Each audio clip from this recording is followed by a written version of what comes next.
ರಾಜ್ಯ ಬಿಜೆಪಿಯಲ್ಲೂ ಜೋರಾಯಿತು ಬಣ ಬಡಿದಾಟ. ರಾಜ್ಯಾಧ್ಯಕ್ಷ ಬಿವೈ ವಿಜಯೇಂದ್ರ ಹಠಾವೋ ಹೋರಾಟಕ್ಕೆ ಮುಂದಾಗಿದ್ದಾರೆ. ರಾಜ್ಯ ಬಿಜೆಪಿಯಲ್ಲೂ ಕೂಡ ಬಣ ಬಡಿದಾಟ ಜೋರಾಗಿದೆ. ರಾಜ್ಯಾಧ್ಯಕ್ಷ ಬಿವೈ ವಿಜಯೇಂದ್ರ ಹಠಾವೋ ಹೋರಾಟ ನಡೆಸಲು ಪ್ಲಾನ್ ಮಾಡ್ತಾ ಇದ್ದಾರೆ. ದಾವಣಗೆರೆಯಲ್ಲಿ ಬಿಜೆಪಿ ರೆಬಲ್ ನಾಯಕರು ಮೀಟಿಂಗ್ ಮಾಡಿದ್ದಾರೆ. ಯತ್ನಾಳ್, ಜಿಎಂ ಸಿದ್ದೇಶ್ವರ್, ರಮೇಶ್ ಜಾರಕಿಹೊಳಿ ಈ ಸಭೆಯಲ್ಲಿ ಭಾಗಿಯಾಗಿದ್ರು. ದಾವಣಗೆರೆಯ ಜಿಎಂಐಟಿ ಗೆಸ್ಟ್ ಹೌಸ್ನಲ್ಲಿ ಸಭೆ ನಡೆಯುತ್ತಿದೆ. ಮಾಜಿ ಸಂಸದ ಸಿದ್ದೇಶ್ವರ್ ಒಡೆತನದ ಜಿಎಂಐಟಿ ಗೆಸ್ಟ್ ಹೌಸ್, ಈ ಗೆಸ್ಟ್ ಹೌಸ್ನಲ್ಲಿ ಸಭೆಯನ್ನ ನಡೆಸ್ತಾ ಇದ್ದಾರೆ. ತೀವ್ರ ಕುತೂಹಲ ಕೆರಳಿಸಿದೆ ರೆಬಲ್ ನಾಯಕರ ಈ ಸಭೆ. ರಾಜ್ಯ ಬಿಜೆಪಿಯಲ್ಲೂ ಕೂಡ ಬಣ ಬಡಿದಾಟ ಜೋರಾಗಿದೆ. ರಾಜ್ಯಾಧ್ಯಕ್ಷ ಬಿವೈ ವಿಜಯೇಂದ್ರ ವಿರುದ್ಧ ಕೆಲವೊಂದಿಷ್ಟು ಜನಕ್ಕೆ ಅಸಮಾಧಾನ ಇದೆ, ಪಕ್ಷದಲ್ಲೇ ಅಸಮಾಧಾನ ಇದೆ.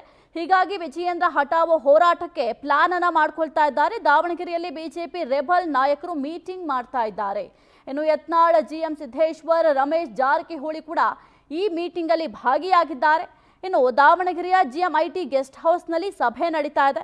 ಮಾಜಿ ಸಂಸದ ಸಿದ್ದೇಶ್ವರ್ ಒಡೆತನದ ಜಿಎಂಐಟಿ ಗೆಸ್ಟ್ ಹೌಸ್ನಲ್ಲಿ ಸಭೆಯನ್ನ ಮಾಡ್ತಾ ಇದ್ದಾರೆ. ತೀವ್ರ ಕುತೂಹಲ ಕೆರಳಿಸಿದೆ ರೆಬಲ್ ನಾಯಕರ ಈ ಸಭೆ. ದಾವಣಗೆರೆಯಲ್ಲಿ ಮನೆ ಗಣೇಶೋತ್ಸವದಲ್ಲಿ ಆದಂಥ ಘಟನೆ ಬಗ್ಗೆ ನಾವು ಇಲ್ಲಿ ಬಂದೀವಿ. ಮುಂದೆ ಹರಿಹರದ ಕಾರ್ಯಕ್ರಮಕ್ಕೆ ಹೋಗ್ತಾ ಇದ್ವಿ ಇಷ್ಟೇ. ಅದು 12 ಗಂಟೆಗೆ ಎಲ್ಲ ಭಿನ್ನಮತ, ಅದು ಸ್ವಮತ ಎಲ್ಲ ಅವಾಗೆ. ಈಗಂತೂ ಅದಕ್ಕೆ ಭಿನ್ನಮತಕ್ಕೆ ಇದಕ್ಕೇನು ಈ ಕಾರ್ಯಕ್ರಮಕ್ಕೂ ಸಂಬಂಧ.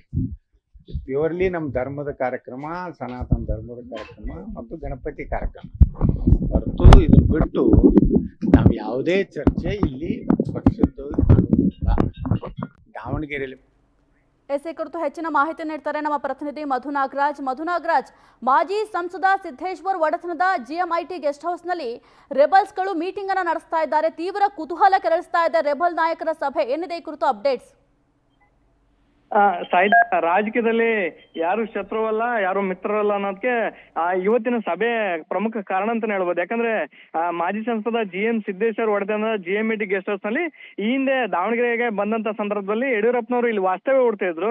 ಅವರು ಆಪ್ತ ಬಳಗದಲ್ಲಿ ಸಿದ್ದೇಶ್ವರ್ ಕಾಣಿಸ್ಕೊಂಡಿದ್ರು. ಆದ್ರೆ ಈಗ ಎಲ್ಲವೂ ಬದಲಾಗಿರ್ತಕ್ಕಂಥದ್ದು. ಯಾಕಂದ್ರೆ ಜಿಎಂಐಟಿ ಗೆಸ್ಟ್ ಹೌಸ್ ನಲ್ಲಿ ಏನು BSI ವಿರೋಧಿ ಬಣದ ನಾಯಕ ಅಂತಾನೆ ಗುರುತಿಸಿಕೊಂಡಿರುವ ಬಸನಗೌಡ ಪಾಟೀಲ್ ಅವರು ಮೊದಲ ಬಾರಿಗೆ ದಾವಣಗೆರೆ ಆಗಮಿಸಿ ಅದರಲ್ಲೂ ಜಿಎಂಐಟಿ ಗೆಸ್ಟ್ ಹೌಸ್ ನಲ್ಲಿ ವಾಸ್ತವ್ಯ ಹೂಡಿರ್ತಕ್ಕಂಥದ್ದು ಇದು ರಾಜ್ಯ ರಾಜಕೀಯದಲ್ಲಿ ಒಂದು ಪ್ರಮುಖ ಬೆಳವಣಿಗೆ ಅಂತಾನೆ ಕರೆಯಲಾಗ್ತಿದೆ. ಪ್ರಮುಖವಾಗಿ ಈ ಹಿಂದಿನ ಕೂಡ ಏನು MP ಚುನಾವಣೆಯಲ್ಲಿ ಜಿಎಂ ಸಿದ್ದೇಶ್ವರ್ ವಿರುದ್ಧ BSI ಒಂದು ಷಡ್ಯಂತ್ರ ಮಾಡಿದ್ರು ಅನ್ನೋ ಒಂದು ಆರೋಪ ಏನಿದೆ. ಇಲ್ಲಿ ಮಾಜಿ ಸಂಸದ ಜಿಎಂ ಸಿದ್ದೇಶ್ವರ್ ಅವರು BSI ವಿರುದ್ಧವಾಗಿ ನಡೆದಿರ್ತಕ್ಕಂಥದ್ದು. ಯಾಕಂದ್ರೆ ಈಗಾಗಲೇ ಶಾಮನೂರ್ ಶ್ರೀಂಗ್ರಪ್ಪ ಅವ್ರ ಜೊತೆಗೆ ಹೊಂದಾಣಿಕೆ ರಾಜಕಾರಣ ಮಾಡಿ ಯಡಿಯೂರಪ್ಪನವರು ನಮ್ಮ ಕುಟುಂಬವನ್ನು ಸೋಲ್ಸಿರ್ತಕ್ಕಂಥದ್ದು ಅನ್ನೋದು ಸಿದ್ದೇಶ್ವರ್ ವಾದ ಇರತಕ್ಕಂಥದ್ದು. ಈ ನೆಲೆಯಲ್ಲಿ ಈ ಹಿಂದಿನ ಕೂಡ ಏನು ಒಂದು RCB ಅಂದ್ರೆ ರಾಯಣ್ಣ ಚೆನ್ನಮ್ಮ ಬ್ರಿಗೇಡ್ ಸ್ಥಾಪನೆ ಏನ್ ಮಾಡ್ಲೇಬೇಕು ಅಂತ ಏನಿತ್ತು, ಆ ಒಂದು ಜಿಲ್ಲೆಯಲ್ಲಿ ಯಾವ ರೀತಿಯಾಗಿ ಅದನ್ನ ಸ್ಥಾಪನೆ ಮಾಡಬೇಕು, ಜೊತೆಗೆ ರಾಜ್ಯಾಧ್ಯಕ್ಷ ವಿಜಯೇಂದ್ರ ಅವ್ರನ್ನ ಏನ್ ಬದಲಾವಣೆ ಮಾಡುವ ವಿಚಾರವಾಗಿ ಯಾವ ರೀತಿ ನಾವು ಹೋರಾಟವನ್ನು ಹಮ್ಮಿಕೊಳ್ಬೇಕಂತೇಳಿ ಸಭೆ ಮಾಡ್ತಕ್ಕಂಥದ್ದು. ಯಾಕಂದ್ರೆ ಯಾವುದೇ ಸಭೆ ಇಲ್ಲ. ಇವತ್ತು ಏನು ಈ ಹಿಂದೆ ಗಣೇಶ ಏನು ಗಲಾಟೆ ಆಯ್ತು, ಆ ಒಂದು ನಾಯಕರ ಭೇಟಿ ಮಾಡ್ಲಿಕ್ಕೆ ನಾವು ಮಾತ್ರ ಬಂದಿರೋದು ಅಂತೇಳಿ